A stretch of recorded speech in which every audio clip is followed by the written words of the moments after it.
بسم اللہ الرحمن الرحیم۔ السلام علیکم، حافظ محمود محی الدین۔ آج انٹرسٹنگ اور انتہائی اہم لیکچر ہونے والا ہے جو ہماری روزمرہ زندگی سے اس کا کافی تعلق ہے۔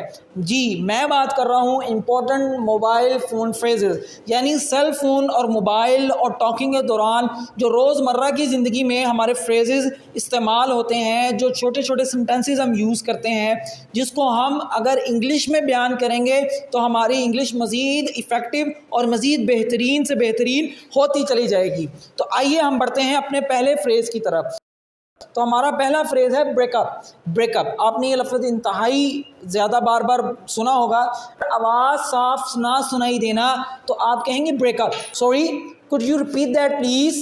معذرت خواہ ہوں، کیا آپ اس کو دوہرا سکتے ہیں؟ یو آر بریکنگ اپ، آپ کی آواز کٹ رہی ہے، آپ کی آواز کٹ رہی ہے۔ آپ اس میں بہت سے بچے کہتے ہیں یور وائس از کٹنگ۔ یہ ڈیفینیٹلی یہ رانگ تو نہیں ہے، لیکن یہ انگلش گرامر کے لحاظ سے ٹھیک نہیں ہے۔ آپ کہیں گے you are breaking up, it means آپ کی آواز کٹ رہی ہے، ٹھیک ہے۔ تو سیکنڈ اگر ہے گیٹ تھرو، ٹیلی فون سے رابطہ کرنا۔ گیٹ تھرو کسے کہتے ہیں؟ ٹیلی فون سے رابطہ کرنا۔ مثال کے طور پہ Ali finally go through on his mobile, یعنی علی نے موبائل کے ذریعے سے رابطہ کیا۔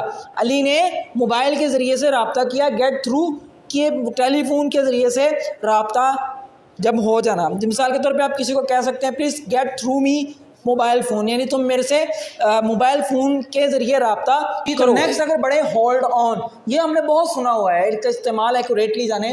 ہولڈ آن کا مطلب ہے مختصر مدت کے لیے انتظار کرنا، انتظار کرنا لیکن مختصر مدت کے لیے۔ کیسے کہیں گے؟ could you hold on a moment please؟ کیا آپ کسی ایک مومنٹ کے لیے، کچھ لمحے کے لیے آپ انتظار کر سکتے ہیں؟ اب جب ہولڈ آن لگایا گیا اٹ مینز کچھ وقت کے لیے، کچھ لمحے کے لیے، تو آپ ویٹ کی بجائے آپ کہیں could you hold on a moment please؟ کیا آپ کچھ لمحے کے لیے انتظار کر سکتے ہیں؟ نیکسٹ ہمارے پاس ہے فون ان۔ فون ان اس کا مطلب ہے مرکزی شخص یا مرکزی نقطے کو کال کرنا۔ اٹ مینس کہ آپ کسی آفس، کسی اسکول یا کسی ایڈمنسٹریشن دفتر میں جاتے ہیں تو آپ وہاں کے جو ریسیپشنسٹ ہے اس کو ملتے ہیں اور وہ کہتے ہیں کہ آپ جو مرکزی آدمی ہے، اٹ مین جو پرنسپل سے ملنا ہے یا آپ کو جو ایڈمن سے ملنا ہے آپ ان سے رابطہ کریں، تو وہ مرکزی آدمی ہے تو آپ کہیں گے کہ she has to phone in and report the problem, یعنی اس نے مرکزی آدمی کو فون کیا اور اپنی رپورٹس لکھوائیں۔ یاد رکھیں کہ جب بھی آپ کو کہیں بھی فون کے ساتھ ان لگا نظر آ جائے اس کا مطلب ہے متعلقہ اور مرکزی آدمی